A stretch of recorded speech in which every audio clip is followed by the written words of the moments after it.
Here is a model short note for the map work on Ujjain. Kalidas and Vara Mahira were illustrious scholars from Ujjain. Ujjain was the capital of Avanti, one of the 16 Mahajanabdas. The city is also mentioned in the book of Ptolemy. Ashoka was governor of Ujjain under the rule of Bindusara and kept it as his capital. Chandragupta too pushed out the Sakas after defeating them and acquired the title of Vikramaditya for his achievement. Ujjain was a major trading and education center along with Takshashila, Varanasi and Pataliputra. It was famous for imparting knowledge of skills or engineering and trading. It is authenticated by archaeological evidence.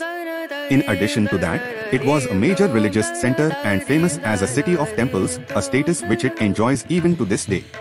The wealth and intellectual glory of Ujjain had diminished after the invasion of Muslim rulers since the days of Iltutmish. Sari